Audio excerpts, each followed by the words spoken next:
साथियों, आगे की जानकारी के लिए चैनल सब्सक्राइब करें, बेल आइकन दबाएं और ऑल करें। जय हिंद साथियों, कैसे हो युवा पीढ़ी। मैं आशा करता हूँ सभी अच्छे होंगे। मैं आज आपके सामने लेकर हाजिर हूँ भारतीय संविधान के विकास का एक चैप्टर, जो विभिन्न एक्टों के माध्यम से भारत के विकास के बारे में बताया जाएगा। भारतीय संविधान के विकास में दो मुख्य पार्ट हैं। ये विकास के दो चरण हैं। Number 1, British east India company के अंतर्गत पारित अधिनियम, जिसका समय 1773 से लेकर के 1853 ईस्वी माना गया है। नंबर दूसरा है ब्रिटिश राज के अंतर्गत पारित अधिनियमों के द्वारा विकास, जो कि 1858 से लेकर के 1947 ईस्वी तक का है। इसके माध्यम से आज मैं आपको संविधान के विकास के बारे में बताता हूं। एक अंग्रेजी यात्री थे जिसका नाम था राल्फ फिच। यह एक अंग्रेजी यात्री था। यह भारत की यात्रा पर आया था। अकबर के जमाने में, अकबर के समय में 1591 ईस्वी में जब यह भारत से लौटा था, इसने भारत की आर्थिक स्थिति को बहुत ही अच्छी और मजबूत पाया था। पहले भारत देश को एक सोने की चिड़िया कहा जाता था, इतनी अच्छी आर्थिक स्थिति थी इसकी। जैसे इसने अंग्रेजों को भारत के बारे में बताया कि भारत देश एक बहुत अच्छी आर्थिक स्थिति उसकी बहुत अच्छी है, अमीर देश है। उस टाइम महारानी एलिजाबेथ प्रथम थी ब्रिटेन की। तो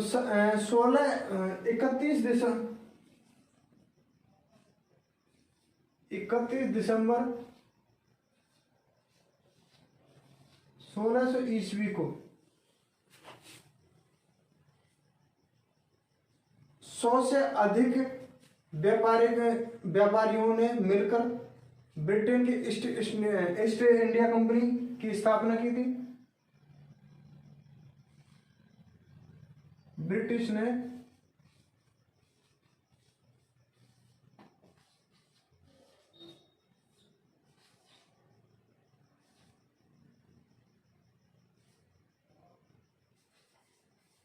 कंपनी की स्थापना की।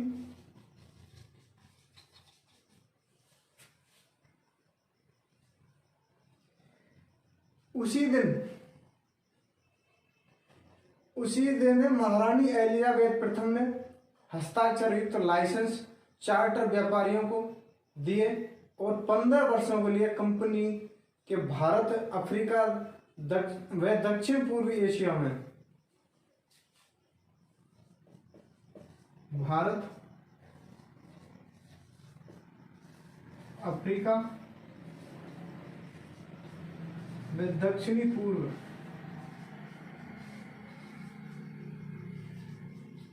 एशिया को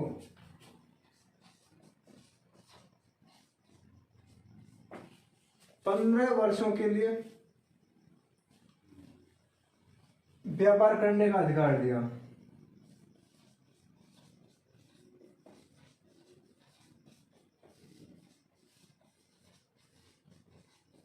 यह अधिकार किसने दिया? यह अधिकार उस टाइम में महारानी, ब्रिटिश की महारानी थी एलिजाबेथ प्रथम, जो कि प्रथम थी,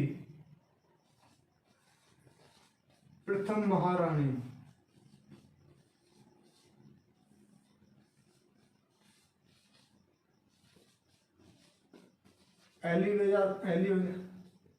एलिजाबेथ थी जिसने यह अधिकार दिया था व्यापारियों के लिए।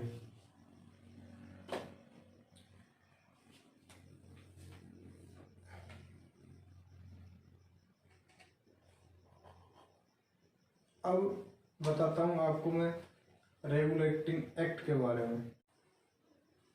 इसे व्यवस्थापन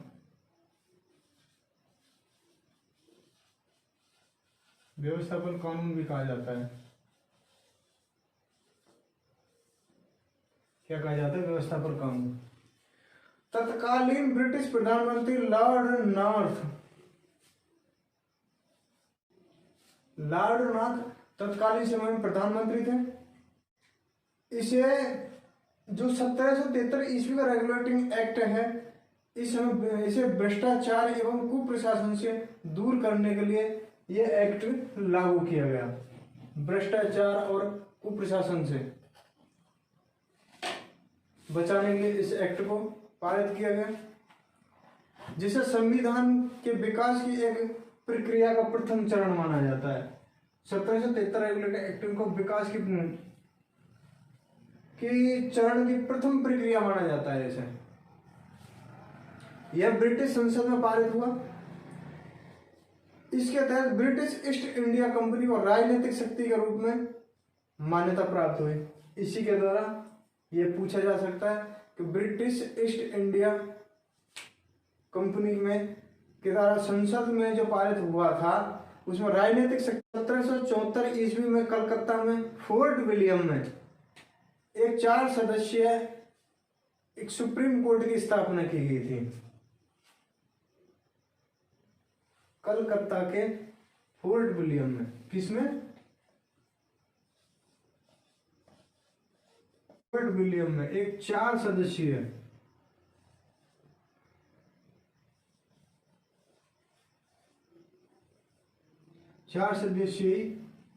कोर्ट की,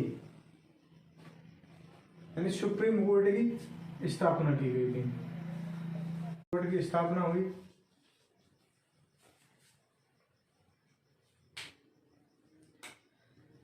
जिसमें बंगाल, बिहार और उड़ीसा शामिल थे। कोर्ट के अंदर थे, कोर्ट में शामिल थे। इस अधिनियम के द्वारा भारत में कंपनियों के शासन हेतु पहली बार एक लिखित संविधान प्रस्तुत किया गया था। इसी अधिनियम के द्वारा भारत में कंपनी के शासन हेतु, यानी भारत के अंदर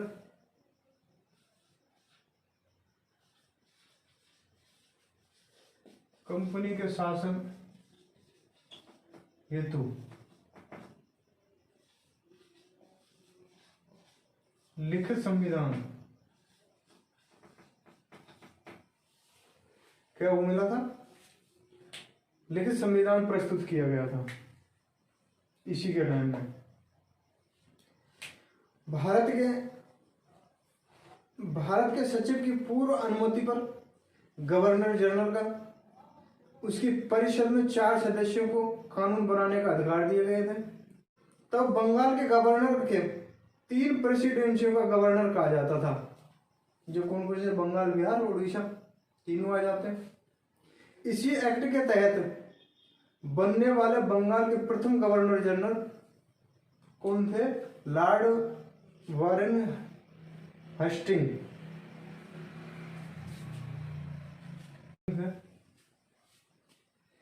इस एक्ट के तहत ही यह बंगाल के प्रथम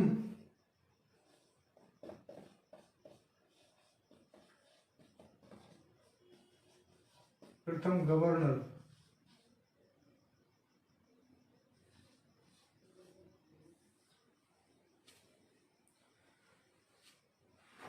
जनरल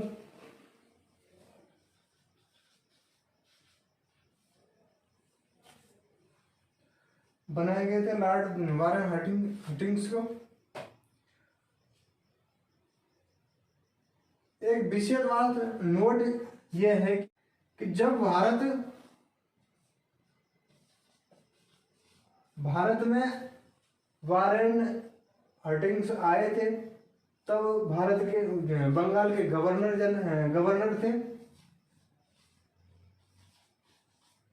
गवर्नर थे। लेकिन जब यह भारत से वापस लौटा, तब इसको गवर्नर जनरल बनाया गया था। गवर्नर जनरल कब? भारत से लौटते समय।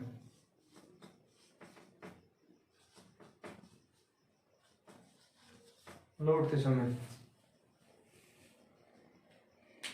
यह है आपकी पूरी प्रक्रिया।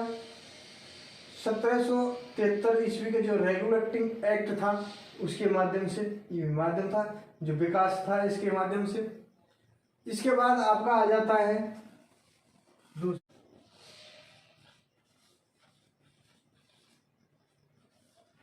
इसे एक सेटलमेंट अधिनियम भी कहा जाता है। तो एक नाम और है इसका, इसको अमेंडिंग एक्ट भी कहते हैं।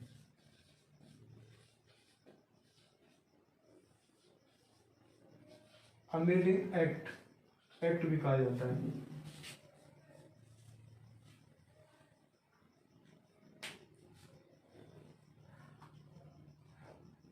ये आपको मैं बता दें, इसे एक सेटलमेंट अधिनियम भी कहा जाता है। 1781 को रेगुलेटिंग एक्ट की कंपनियों को दूर करने के लिए लाया गया एक्ट है ये। इसके तहत कलकत्ता की सरकार को बंगाल, बिहार और उड़ीसा के लिए विधि कानून निर्माण यानी कि कानून निर्माण की शक्ति प्रदान की गई थी। किस किस के लिए? जो अभी बताए थे, कलकत्ता, बिहार और उड़ीसा, इन तीनों के लिए कानून बनाने की व निर्माण करने की शक्ति प्रदान की गई थी। इस अधिनियम के द्वारा सर्वोच्च न्यायालय पर यह एक रोक लगा दी गई थी कि वह कंपनी के कर्मचारियों के विरुद्ध कोई भी कार्रवाई नहीं करेगा। कोई भी कार्यवाही किस पर? कंपनी के कर्मचारियों पर नहीं करेगा। यह रोक किस पर लगाई थी? सुप्रीम कोर्ट पर। पहला और अंतिम अवसर था जिसके तहत भारतीय सभी मामलों में ब्रिटिश सरकार गिरी थी। कब गिरी थी ब्रिटिश सरकार? 1781 में।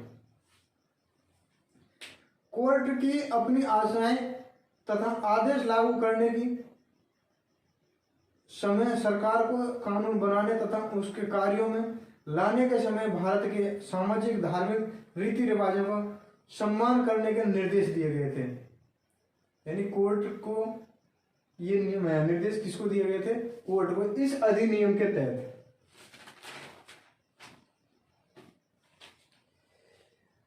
सत्रह सौ इक्यासी का अधिनियम में यही है, ज्यादा कुछ नहीं है। इसके बाद आता है आपका 1784 ईस्ट इंडिया एक्ट।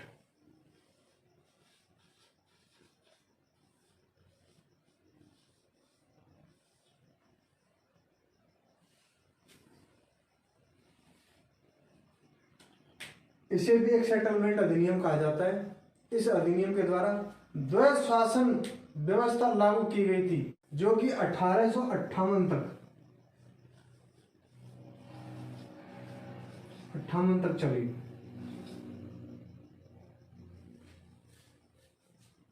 (1784) में पहली बार भारतीय क्षेत्रों को ब्रिटिश अधिकृत भारतीय क्षेत्र कहा जाने लगा। गवर्नर जनरल परिषद की सदस्य संख्या घटाकर 4 से घटाकर 3 कर दी गई थी। जो 4 थे उसमें एक संख्या और घटा दी, जो 3 कर दिए गए थे। इस अधिनियम के तहत कंपनी के सभी कर्मचारियों पर किसी भी प्रकार की भेंट और उपहार लेने पर पूर्ण प्रतिबंध लगा दिया था। किसी के भी द्वारा भेंट या जो रिश्वतखोरी थी वो कम हो गई थी। यानी उसके माध्यम से पहले भेंट के माध्यम से रिश्वत चलती थी, वो बंद हो गई थी। इस अधिनियम के तहत ही ईस्ट इंडिया कंपनी के व्यापारिक एवं राजनीतिक कार्यकलापों को एक दूसरे से अलग कर दिया गया था। यानी कि यदि पूछा जाए जैसे कि ईस्ट इंडिया कंपनी के व्यापारिक एवं राजनीतिक कार्यकलाप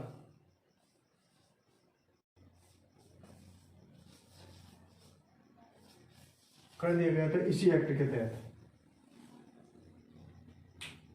1784 में ज्यादा कुछ है नहीं, इतना ही है आपके लिए जो इम्पोर्टेंट चीज है।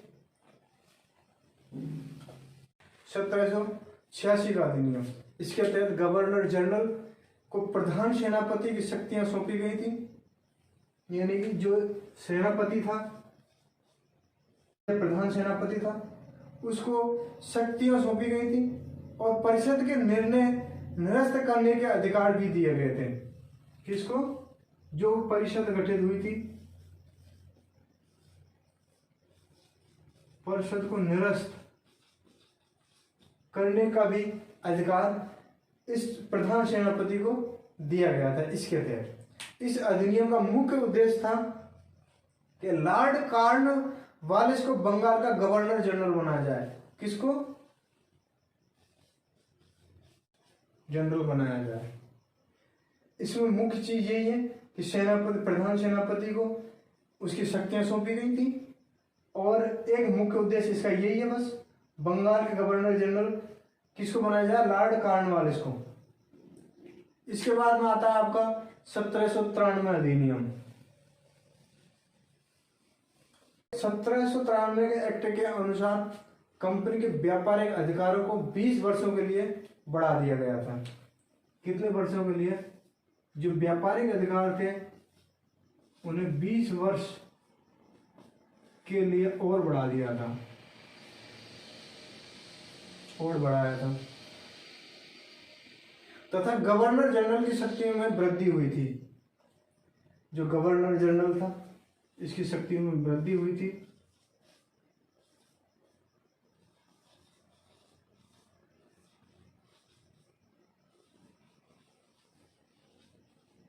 शक्तियां बढ़ी। 1793 एक्ट के द्वारा भारतीय राजस्व, एक मुख्य बात इसमें यही है कि 1793 का एक्ट है, इसमें मुख्य बात यह है कि भारतीय राजस्व से यानी भारतीय खजाने से, भारतीय खजाने से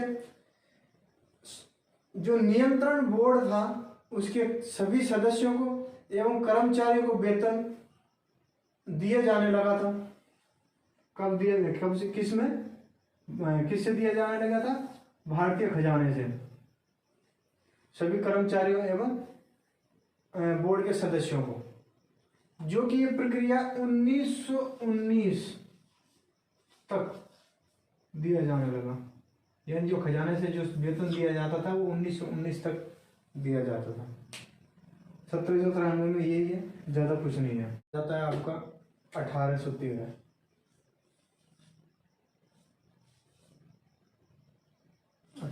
का अधिनियम, बाजार कानून भी कहा जाता है। क्या कहा जाता है? मुक्त बाजार कानून। इसके द्वारा 1813 के एक्ट के द्वारा भारत में चाय के व्यापारिक एकाधिकार व चीन के साथ व्यापार के अलावा कंपनी के सभी व्यापारिक एकाधिकार समाप्त कर दिए गए थे। जो चीन, एक तो भारत में चाय और चाइना के साथ व्यापारिक एकाधिकार थे, उसके अलावा जितने भी टोटल व्यापारिक एकाधिकार थे वो सारे ही समाप्त कर दिए गए थे। इस एक्ट के तहत ही ईसाई धर्म प्रचारकों को भारत में धर्म प्रचार की स्वतंत्रता प्राप्त हुई थी। 1813 के एक्ट के द्वारा ईसाई धर्म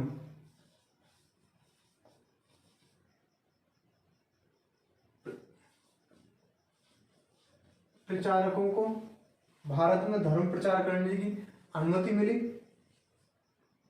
1813 के तहत ही ईस्ट इंडिया कंपनी को निर्देश दिए गए कि वह भारतीय शिक्षा पर, इसी के तहत EIC बोला था, ईस्ट इंडिया कंपनी को निर्देश दिए गए थे कि भारतीय शिक्षा पर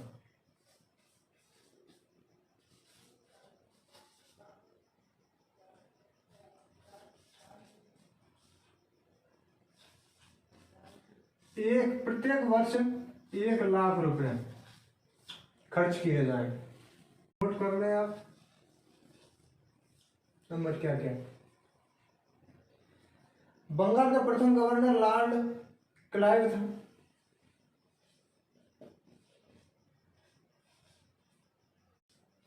कौन थे? Lord Clive.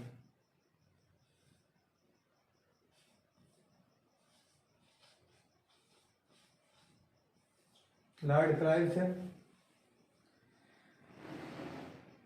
प्रथम गवर्नर जनरल वारेन हस्टिंग्स थे।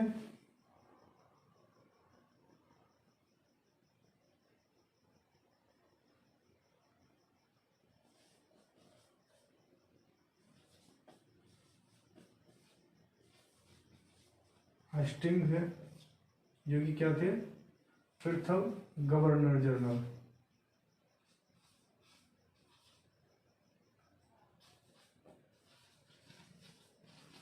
ये जनरल थे। भारत का प्रथम governor general Lord William Bentinck थे।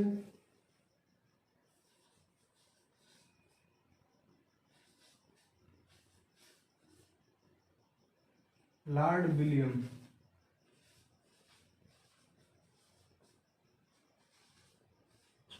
बेटिंग थे जो कि भारत के गवर्नर जनरल थे। तथा प्रथम वायसराय लॉर्ड कैनिंग था।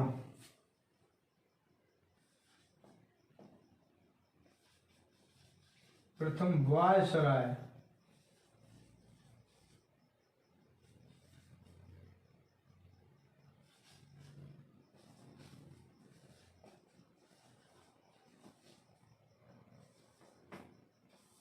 कैनिंग। कंपनी द्वारा अधिकार पर लिए गए भारतीय क्षेत्रों को ग्राउंड की संप्रभुता को सुदृढ़ किया गया था। संप्रभुता का मतलब मैंने आपको पहले भी बताया था कि किसी भी राज्य के सीमाओं को निर्धारण करने का, कानून का निर्धारण करने का कार्य संप्रभुता के अंदर ही आता है। एक पवित्र खंड नीति।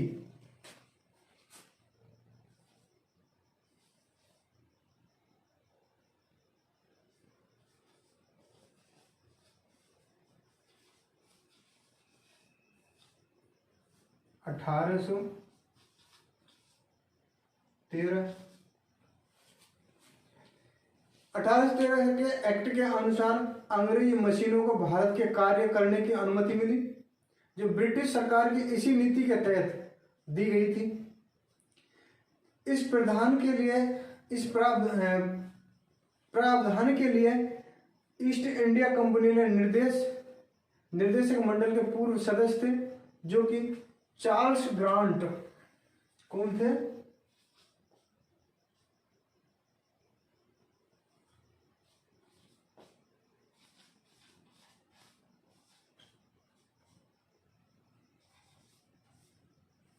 चार्ल्स ग्रांट थे।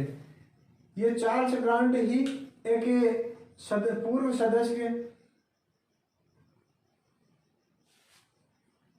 ईस्ट इंडिया कंपनी के पूर्व सदस्य थे, जो चार्ल्स ग्रांट थे। लॉबिंग की थी।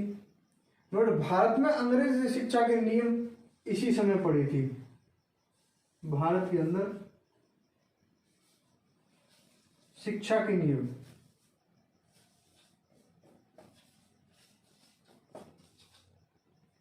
1813 के एक्ट के अनुसार पड़ी थी। 1813 का चार्टर एक्ट के ही general committee of public instruction जो कि 1823 में, प्राच्य आंग्ल शिक्षावाद भी 1813 में आया। 1813 की अधिनियम के अंदर इतना ही है। 1833 का चार्टर एक्ट, 1833 का अधिनियम।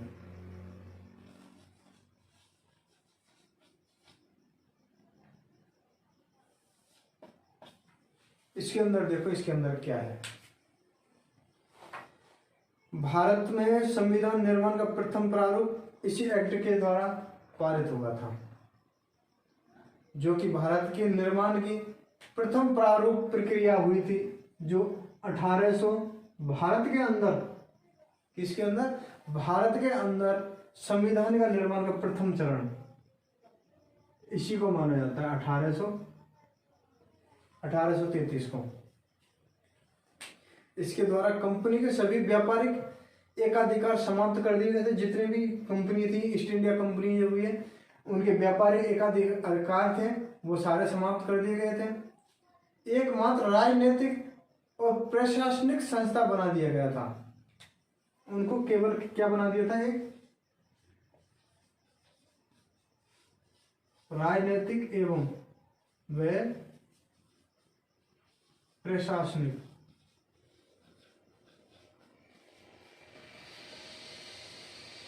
संस्था बना दिया गया था। इस एक्ट के तहत 1833 के एक्ट के तहत बंगाली गवर्नर जनरल की संपूर्ण ब्रिटिश भारत का गवर्नर जनरल बना दिया गया था। किसको? इसी के तहत 1833 के तहत बंगाल के गवर्नर जनरल को संपूर्ण ब्रिटिश भारत का, जो बंगाल का गवर्नर जनरल था, उसे संपूर्ण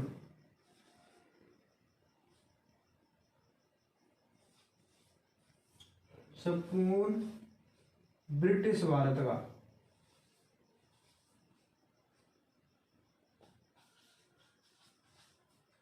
क्या बना दिया था? गवर्नर जनरल बना दिया गया था।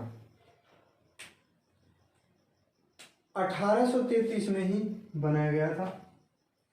इस एक्ट के तहत सन 1834 में,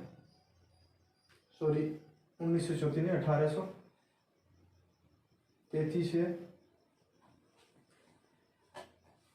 इसी एक्ट के तहत कार्यकारी परिषद था, जो सदस्य फिर से जोड़ा गया था। एक चौथा सदस्य जोड़ा गया था इसी एक्ट के तहत परिषद में।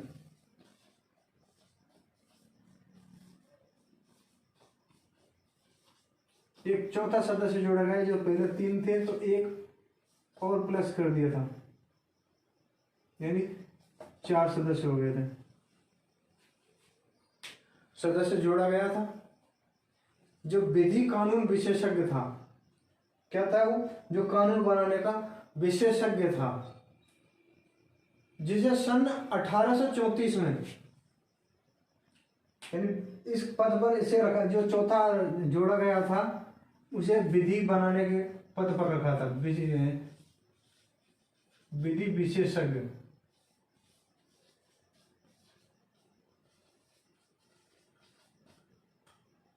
पद पर नियुक्त किया गया था, जो कि 1834 ईस्वी में नियुक्त किया गया था। कब? एक सदस्य जो बढ़ा था, कब बढ़ा था? 1834 ईस्वी में। 1834 में लॉर्ड टीबी मैकाले नियुक्त किए गए थे। जो ये था, क्या नाम था उसका? Lord TB Macaulay.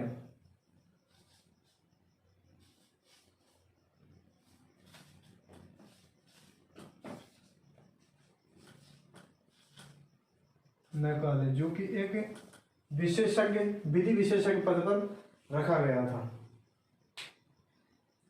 मोस्ट बात इसमें यह है,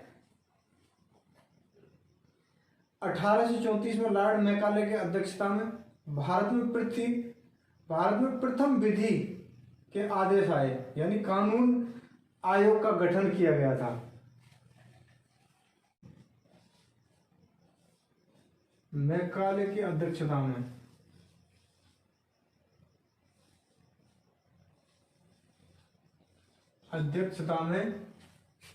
भारत में पहली बार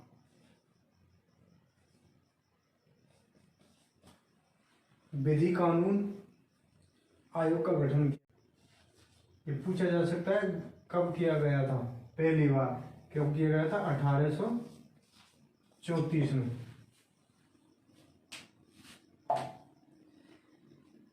साथ में इसी एक्ट के तहत भारत में दास प्रथा को समाप्त कर दिया गया था। दास प्रथा समाप्त हुई। साथ में इसी एक्ट के द्वारा शिक्षा पर खर्च किए जाने वाला 1 लाख रुपया से बढ़ाकर 10 लाख रुपया किए गए। इसी एक्ट के तहत धारा 87 के अनुसार, किसके? धारा 87 के अनुसार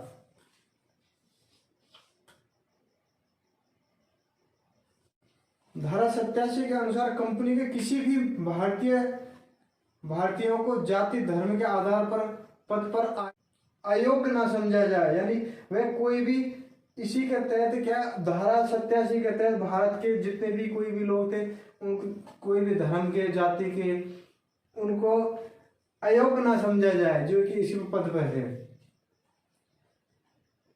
इसमें स्पष्ट दिया है कि भारतीय जाति धर्म के आधार पर पद के अयोग्य नहीं समझा जाए अथवा कंपनी के पदों पर नियुक्ति का आधार शिक्षा को माना गया था।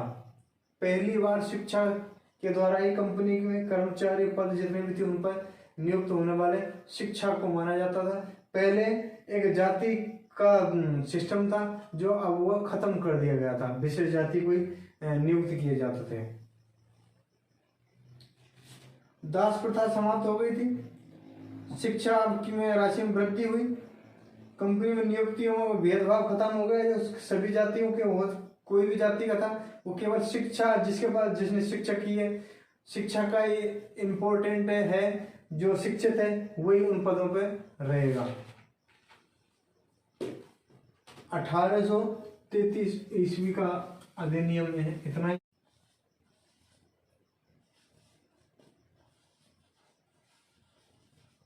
अधिनियम लॉर्ड डलहौजी की रिपोर्ट पर इसके तहत तत्कालीन विधायिका को मजबूत बनाने के लिए तथा इसका विस्तार में सहयोग देने के लिए किया गया था। किसका? 1853 अधिनियम का गठन। इसके तहत संपूर्ण भारत में पहली बार एक विधान परिषद का स्थापना की गई। विधानमंडल या विधान परिषद, बात एक ही है, मंडल की स्थापना की गई थी। कब की गई थी? 1853 ईस्वी में, इसी एक्ट के तहत, जिसमें पहली बार बैठक 20 मई 1854 में कब की गई? इसकी पहली बैठक, इस परिषद की पहली बैठक 20 मार्च 1854 को हुई है। 1854 को हुई थी, जो लघु संसद के रूप में कार्य करने लगी थी।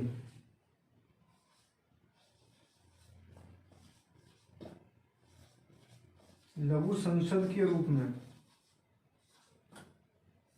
कार्य करने लगी। इसके तहत गवर्नर जनरल की परिषद में 6 नए सदस्यों की संख्या में वृद्धि की गई थी, जो बढ़ाकर के 12 कर दिए थे।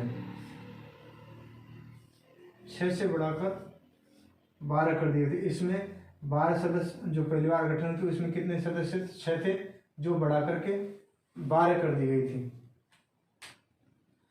6 नए सदस्य जोड़े गए थे। बंगाल के मुख्य न्यायाधीश कलकत्ता उच्चतम न्यायालय का एक न्यायाधीश था और एक बंगाल, मद्रास,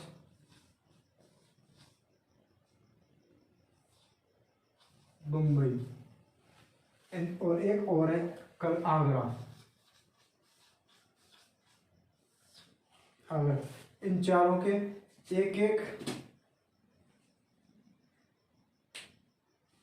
एक प्रतिनिधित्व शामिल थे, जो कि विधानमंडल था। इसके अंदर इन चारों के, और कलकत्ता का मुख्य न्यायाधीश था, इनके सभी के एक एक व्यक्ति और शामिल थे। इसमें एक एक प्रतिनिधि शामिल थे इसके अंदर।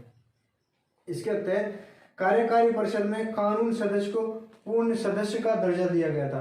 पूर्ण सदस्य का दर्जा किसके माध्यम से दिया था? 1853 के अनुसार है।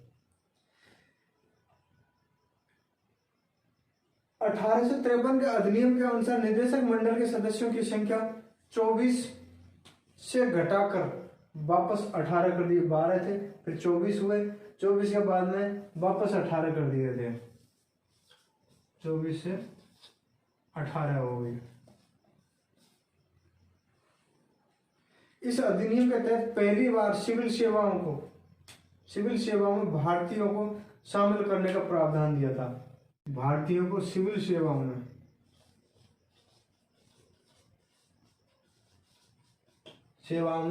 शामिल होने का प्रावधान रखा गया था। क्या रखा गया था? प्रावधान रखा गया था।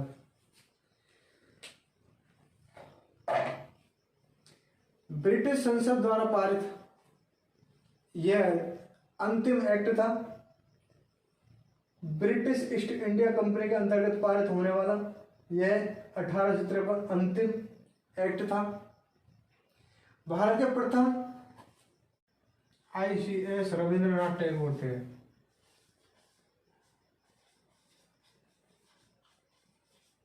रविंद्रनाथ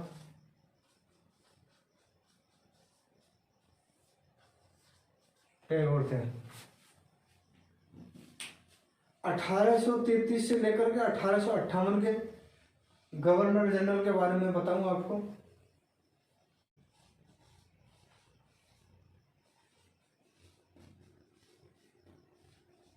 बेटी sir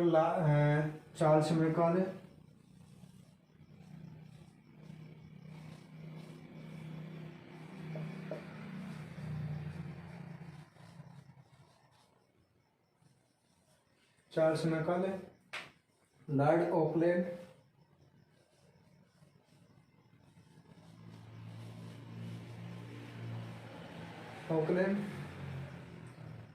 Lord एल्बनबरो,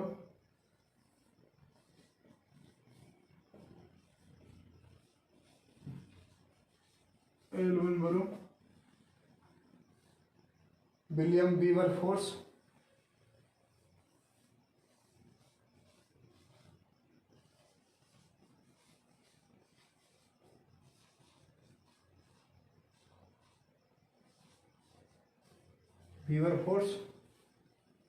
sir Henry Hardinge,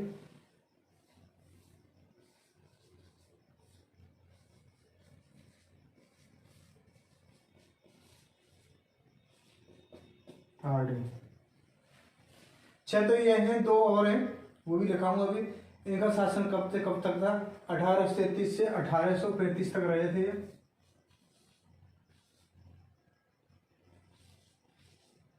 33 से 1835।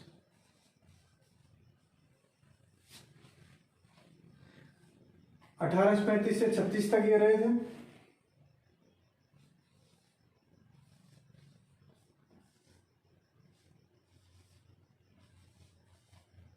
अठारह छत्तीस से लेकर 42 तक।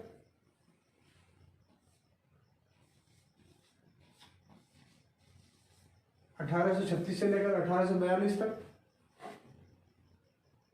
और 1842 से लेकर के 1844। 1844 नंबर 5 था, ये अस्थायी था।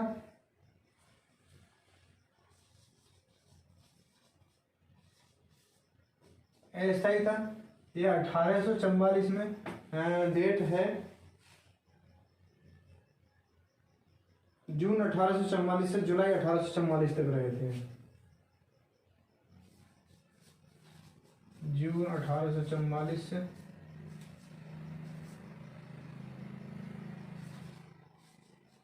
जुलाई 1844। 1844 से 1848।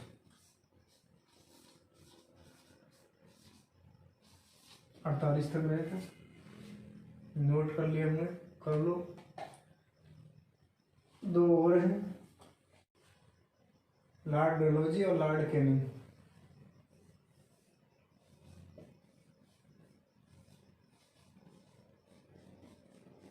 डलहौजी,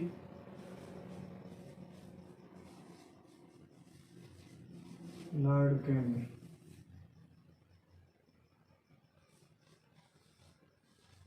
1848 से लेकर 56,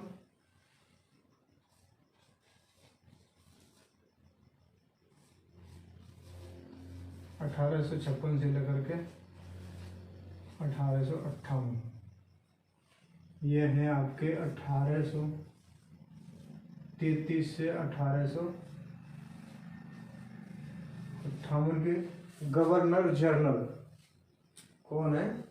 भारत के गवर्नर जनरल, ये जितने भी थे।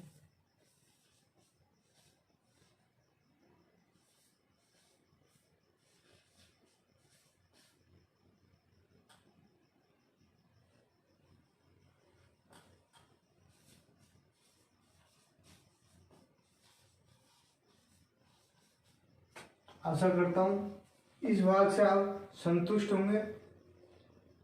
अच्छे से पढ़ें, अपनी मेहनत को बरकरार रखें।